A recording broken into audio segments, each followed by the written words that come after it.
계속해서 대구 경북 소식 전해드리겠습니다. 만물이 겨울잠에서 깨어난다는 경칩인 오늘, 대구와 경북 지역도 포근한 날씨가 이어지겠습니다. 오늘 아침 기온은 대구 1.6도 등 영하 9도에서 영상 2도의 분포로 어제와 비슷하거나 조금 높았습니다. 아침과 낮 동안에도 옅은 안개가 끼는 곳이 있겠지만 차량 운행 등의 큰 불편은 없겠습니다. 낮 최고 기온은 대구 14도, 영천 15도, 포항 16도 등 11도에서 16도의 분포로 어제보다 높겠습니다. 대구 기상들은 당분간 포근한 날씨가 이어지겠지만 낮과 밤의 일교차가 큰 만큼 건강관리와 건조한 날씨 속의 산불 등 화재 예방에 주의를 당부하고 있습니다.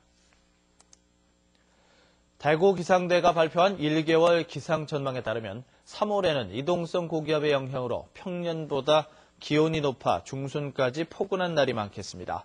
하지만 이달 하순에는 기온 변화가 많겠고 남쪽에서 다가오는 저기압의 영향으로 많은 비가 올 가능성이 있으며 4월은 평년과 비슷한 기온을 보이는 가운데 맑고 건조할 것으로 전망했습니다.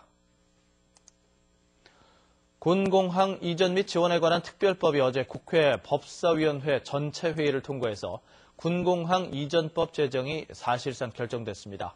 이에 따라 대구의 오랜 수건인 K2 공군기지 이전에도 청신호가 켜지면서 대구 발전에도 큰 파급 효과가 있을 것으로 기대되고 있습니다. 이상원 기자가 보도합니다. 군공항 이전 및 지원에 관한 특별법안이 어제 국회 법제사법위원회 전체 회의를 통과했습니다. 법안을 대표 발의한 유승민 의원은 국회 본회의 통과가 무난할 것으로 예상하지만 최종 통과까지 치밀한 계획과 전략이 필요하다고 밝혔습니다.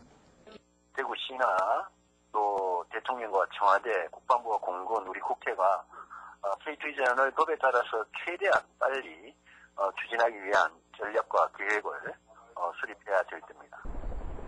수십 년간 개발 차질과 소음 피해로 장기 침체에 빠져있던 대구시 동구 주민들의 생활권과 재산권 행사가 자유로워지는 것은 물론 국책사업, 시책사업 추진에도 탄력을 받게 될 것으로 보입니다.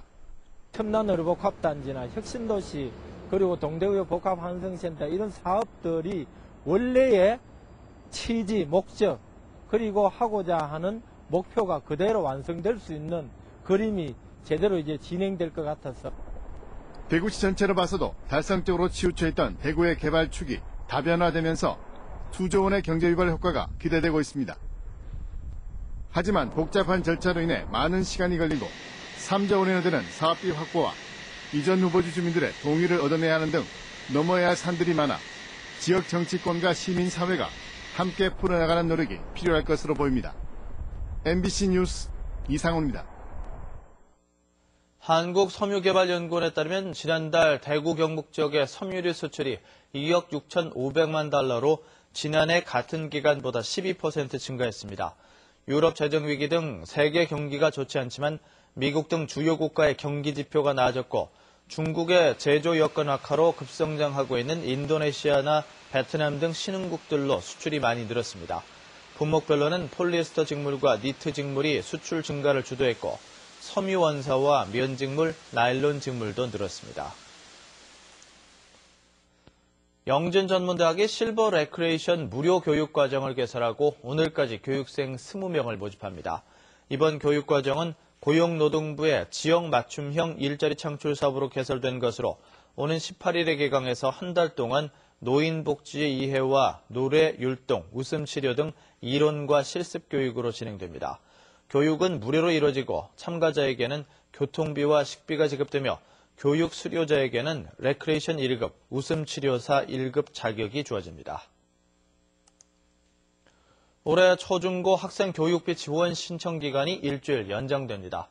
대구시 교육청은 올해 초중고 교육비 지원 신청이 봄방학 때 이뤄지면서 정작 지원을 받아야 할 학생들이 누락될 가능성이 높아서 신청 기간을 다음 주 15일까지로 연장한다고 밝혔습니다. 신청 방법은 인터넷을 이용하거나 읍면동 주민센터를 방문하면 됩니다. 경상북도는 오는 15일까지 학교 식중독 예방을 위해서 학교 급식소, 학교 매점, 식재료 공급업소 등에 대한 특별 합동 지도 점검을 실시합니다.